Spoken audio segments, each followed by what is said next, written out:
नमो नमः, हार्दिक अभिनंदन। स्वागत है आप सभी का एक बार पुनः अपने संस्कृत व्याकरण की क्लासों में। और आज की क्लास में हम बनाने वाले हैं राजन शब्द से द्वितीया के बहुवचन में बनने वाला रूप। राजन नकारांत हलंत पुल्लिंग शब्द होता है राजन शब्द।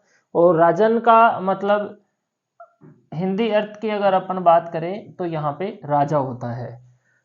नकारांत हलंत पुल्लिंग शब्द होता है। और आज की कक्षा में हम राजन शब्द से द्वितीया के बहुवचन में सस प्रत्यय से बनने वाला रूप सीखेंगे। द्वितीया के बहुवचन में सस प्रत्यय होता है, सस का अस बसता है और राजन और सस से जो रूप यहाँ पे बनने वाला है उसी को हम आज की क्लास में यहाँ पर सीखने वाले हैं। रूप बनता है राज्ञः।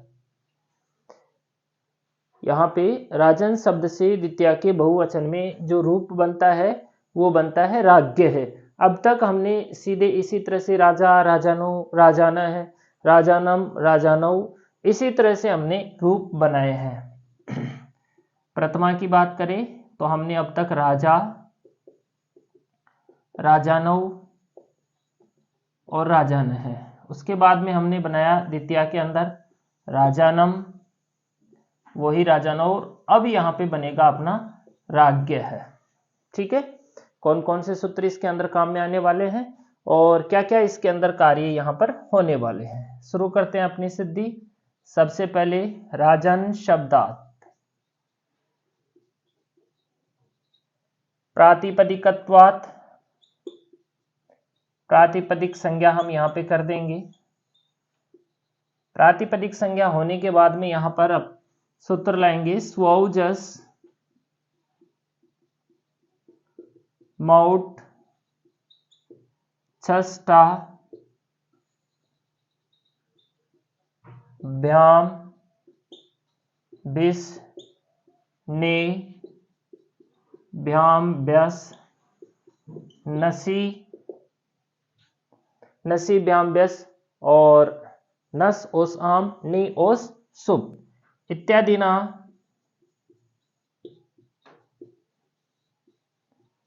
सूत्रेण। इस सूत्र से द्वितीया बहुवचने, द्वितीय विभक्ति के बहुवचन के अंदर कौन सा प्रत्यय यहां पे होने वाला है? सस प्रत्यय।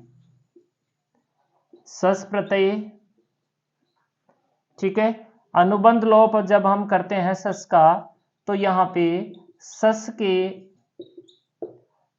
स की यहाँ पर लशक व तद्धित से इत संज्ञा यहाँ पे हो जाती है और केवल यहाँ पर अस शेष रहता है। लशक व तद्धित एक सूत्र आता है, उससे ल और श और कैवर की इत संज्ञा होती है यदि वो प्रत्यय के शुरू में होते हैं तो। जैसे ही अनुबंध लोप करेंगे यहाँ पर अपने पास स्थिति कुछ ऐसी हो बचेगी, यहाँ पर राजन प्लस अस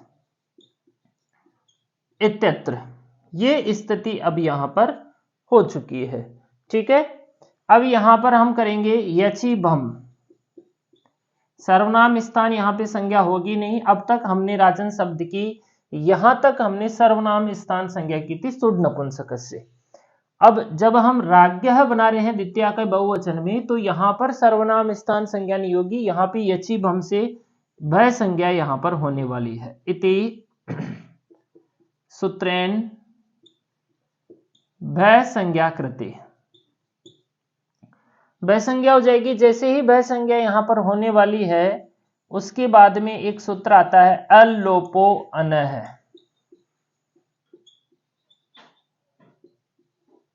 दधना दधि शब्द से बनने वाले जितने भी रूप थे उनके अंदर हमने इस सूत्र को सीखा था।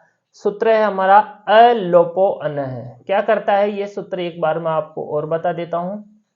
देखो, अन यदि किसी भी शब्द के अंत में अन होता है, कहां पर भी अगर अन पाया जाता है तो उस ए का अत यानी ए का लोप यानी लोप हो जाता है असर्वनाम स्थान संज्ञा में। सर्वनाम स्थान संज्ञा परे, मतलब सर्वनाम स्थान संज्ञा नहीं होनी चाहिए, उसके अलावा ए का लोप ये सूत्र कर देता है। तो यहां पे हमने सर्वनाम स्थान संज्ञा नहीं की, हमने भय संज्ञा की है ये चीज हमसे, तो अल्लोपो अन। यहां पे राजन जो है, जैसा कि यहां पर राजन है, उसमें से जब हम राज अन, तो इस अन के ए का ये सूत्र लोप कर देगा। ठीक है, तो इति सूत्रेन अलोपे कृते, ए का लोप हो जाएगा। जैसे ही ए का लोप होगा, यहां पर स्थिति कुछ ऐसी होगी, राज न, क्योंकि जय भी हलंत न भी हलंत, यहां पे जय पूरा था लेकिन यहां पे जय हलंत है, क्योंकि अलोपोअन सूत्र से इस जय के जो अ था उसका यहां पर लोप कर दिया गया है। तो राजन अस, ये स्थिति अब यहां पर हो चुकी है। अब देखो, अब यहां पे क्या होता है, जय जो है वो च वर्ग का होता है, न जो होता है वो तय वर्ग का होता है। ये जय च वर्ग का है और न जो है वो तय वर्ग का है। तो ऐसी स्थिति होने पर तय वर्ग को भी च वर्ग कर दिया जाता है इस चुत्व संधि के तहत। तो यहां पर सूत्र आएगा स्तोह, स्तुना, स्तुह, इस प्रकार से ये सूत्र यहां पे आ जाएगा, स्तोह स्तुना स्तु इति सूत्रेन न स्थाने, न के स्थान पर या कृते, न के स्थान पर यह कर देता है इस चुत्व होकर के।